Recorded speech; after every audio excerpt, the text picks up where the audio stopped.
Today's theme is going to be the light of the world.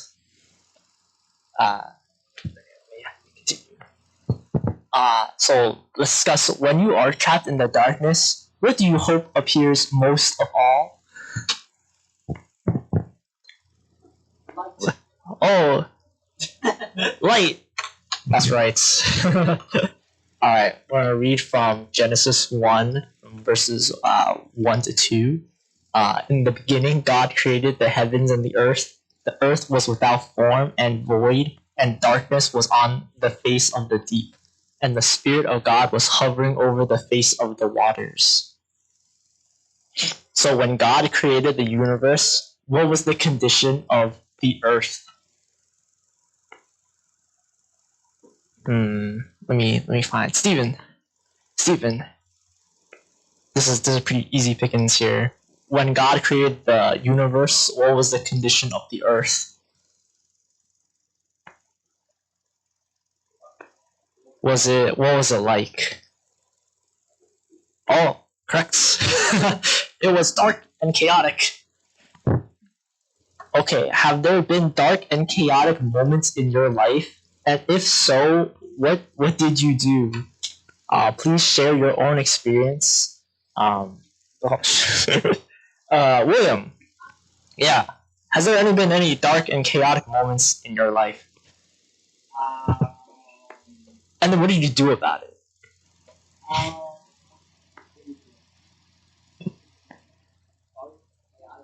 Mm-hmm.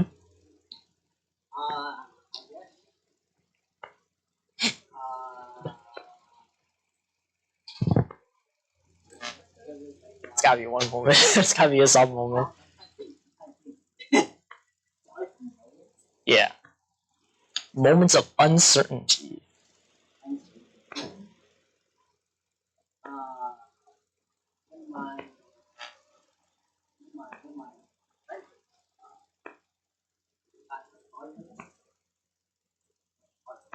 Oh, your friend group broke apart. So okay. Well, what did you do about it?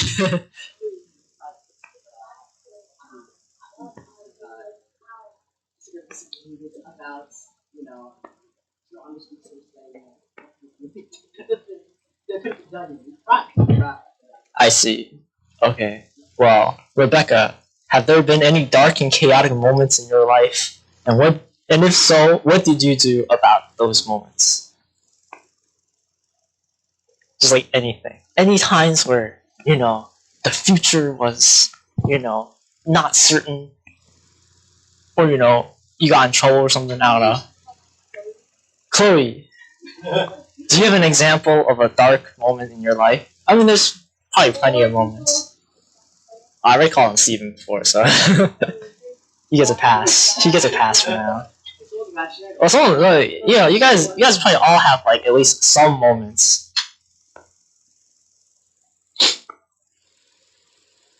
Okay, I guess I can share one probably.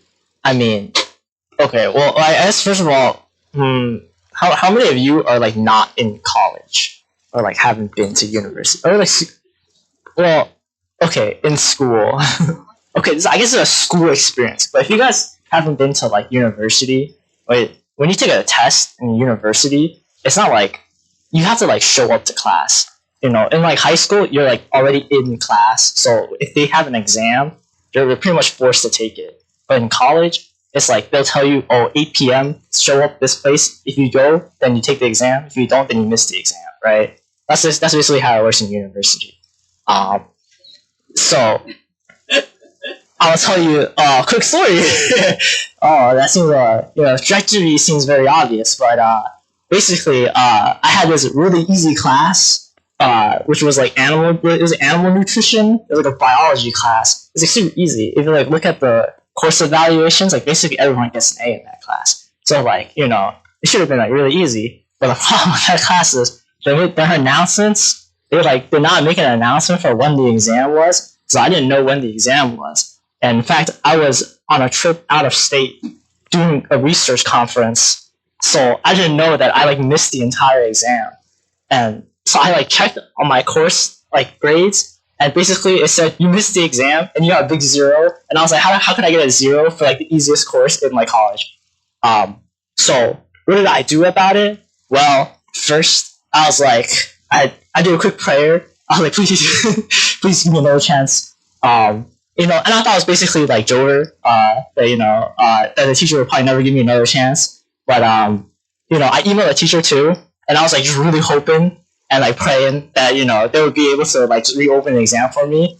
And like 2 days later, while I was still out of state, the teacher was like, "Oh, okay, I'll open an exam for you," because like I don't know what convinced her to reopen an exam for me, but she did, and then I took the exam and I got 100, so all was well.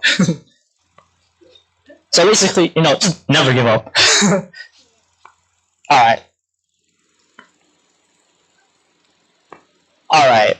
So in the face of darkness and chaos, what did God do? Alright, what did God do in the face of darkness, chaos? It's like the first line of the Bible. Yeah, no, in Genesis. Yeah.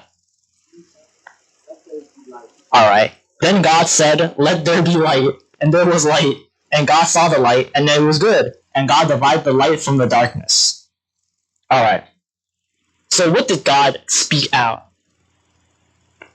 Did he say, "Oh man, it's too dark. Oh, it's too chaotic. Oh, it's terrifying"? No. God spoke the thing that could dispel the darkness, light. Alright. And when the light arises and darkness vanishes instantly and automatically. Okay, therefore, you need not wage war against the darkness, nor need you tremble in fear within it. Boldly declare the positive outcomes you desire. I guess that's basically what I did, I think before, when I thought that I would just get a 0 on the exam, for a moment, I was basically just like beating myself up about it. I was like, how could I miss this exam? Especially for such an easy class. But I think what I probably should have done was be more proactive and just like immediately email the teacher. And when I did, the professor actually gave me another chance. So like, lesson is you gotta be positive about our outcomes. Okay, now as Jesus we're talking about another story. It's John 9, verses 1 and 2. So, and now as Jesus passed by, he saw a man who was blind from birth. And his disciples asked him, saying, "Rabbi, who sinned, this man or his parents, that he was born blind?" Now this is a man who has never seen the light. He has always lived in darkness, living in helplessness, hopelessness, fear, and anxiety, because he was blind. Okay, why did the disciples, or the people in general, assume that blindness was linked to sin? Any guesses, Chloe? I guess it is a disability. Okay. It's okay. But it wouldn't be fair, So this is a belief shared by many that if something bad happens, it must be because the person involved has done something wrong. Now, do you guys believe in this, like this just world hypothesis, that bad things happen to bad people and good things happen to good people? Alright. Well, you probably shouldn't believe that. Basically, he's saying, so all people are descendants of Adam. And since Adam ate the fruit of the tree of the knowledge of good and evil, all people consider themselves righteous, but view others as wicked sinners. So basically, we always think that we're good and other people are bad. Eve also ate the apple too, but they're basically saying, you shouldn't judge others, really, because you could basically be as bad as them. You never know their situation. Alright.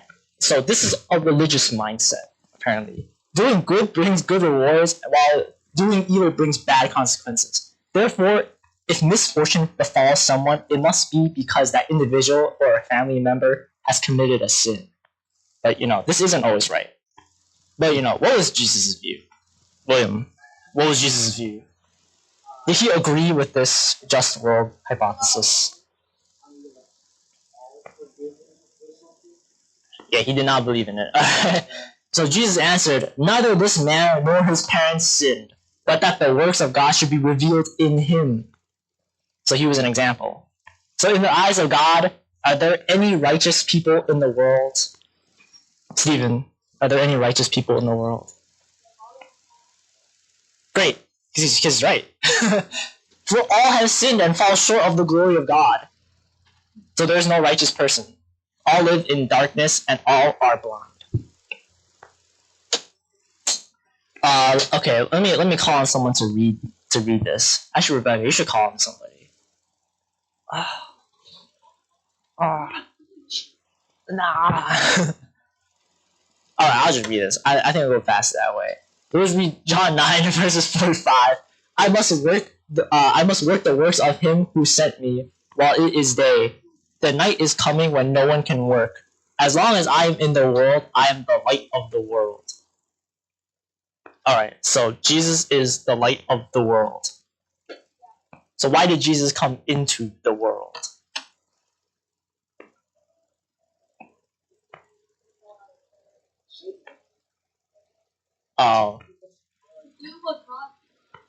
To do what God wanted to do and to save us?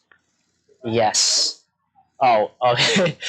Alright, let's continue reading. So in him was life, and the life was the light of men. And the light shines in the darkness, and the darkness did not comprehend it. That was the true light which gives light to every man coming into the world. He was in the world, and the world was made through him. And the world did not know him. He came to his own, and his own did not receive him. So the purpose of Jesus coming into the world was to save people. So you guys were right. To take away their sins and to bring light to those in darkness. Yet due to pride, people not only fail to recognize him, but also refuse to accept him, preferring to live in the darkness of sin. So we must humble ourselves and allow the light of Jesus to shine into our hearts, dispelling the darkness within in order to be saved. Alright. Just to continue the story. So after when he had said these things, he spat on the ground and made clay with the saliva, and he anointed the eyes of the blind man with the clay. And he said to him, "Go, wash in the pool of Siloam," which is translated sent. So he went and washed and came back seeing. So what did Jesus use to heal this blind man?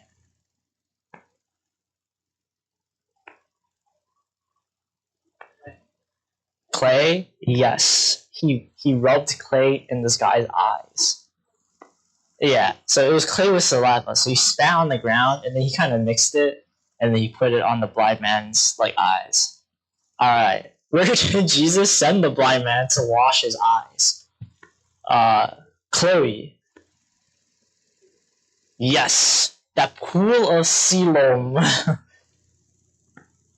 Alright, perfect answer. What happened after the blind man left and then returned? Yeah, he could see a miracle. Okay, he can see now. It's okay. So why can this man who was born blind see? Any guesses? Well, he wasn't a sinner, so he didn't forgive his sins, If he was a sinner, then... Well, what about the man himself? Why this guy?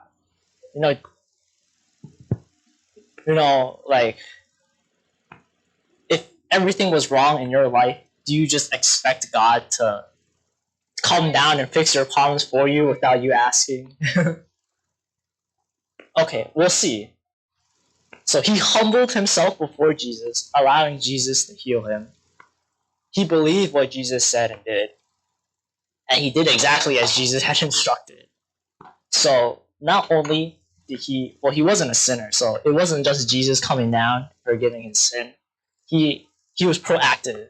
He allowed Jesus to touch him and heal him, and he believed that Jesus could do that, and then he followed the word of Jesus so that he would actually be healed. So the blind man was not bound by religious thinking. He believed in and obeyed Jesus, enabling him to ultimately see. Alright. Continue. Therefore, some of the Pharisees said, "This man is not from God, because he does not keep the Sabbath." Others said, How can a man who is a sinner do such signs? And there was a division among them. However, the Pharisees, the religious leaders, remained unconvinced that Jesus was the Savior sent by God. Clinging rigidly to their traditional religious mindset, they regarded Jesus as a sinner because he had healed a blind man on the Sabbath, thereby violating the law. Okay, I didn't know there's more. So they again called a man who was blind and said to him, "Give God the glory. We know that this man is a sinner." He answered and said, "Whether he is a sinner or not, I do not know.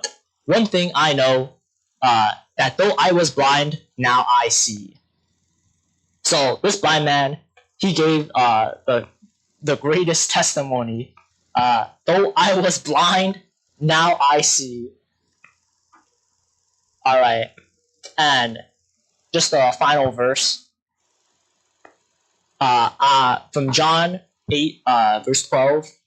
"I am the light of the world. He who follows me shall not walk in darkness, but have the light of life." Okay, so I guess, William, what can we gather from today's lesson? Yeah.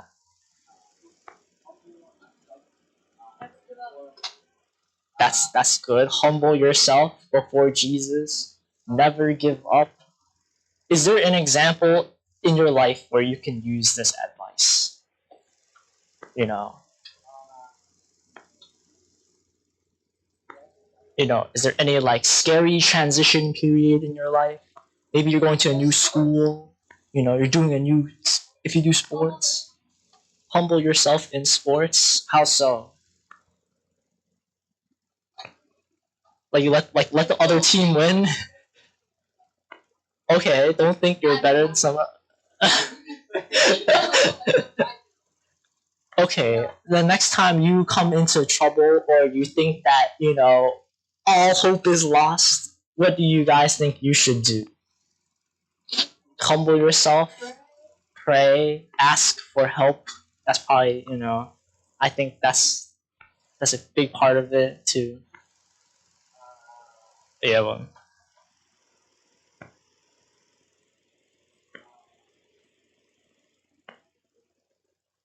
Never mind. Okay. Well, yes, I think those are all really good answers. Next time, you guys find yourself where you think you can't really see the light at the end of the tunnel, you guys should just, first of all, humble yourself, you know, try to think positive and be proactive with your choices. And yeah, and that'll be it. All right. Well, that is the end of today's sermon. So, you guys. Oh, okay. All right, let's just do a quick closing prayer, and then we can wrap it up. All right, let's close our eyes and bow our heads. Oh, perfect.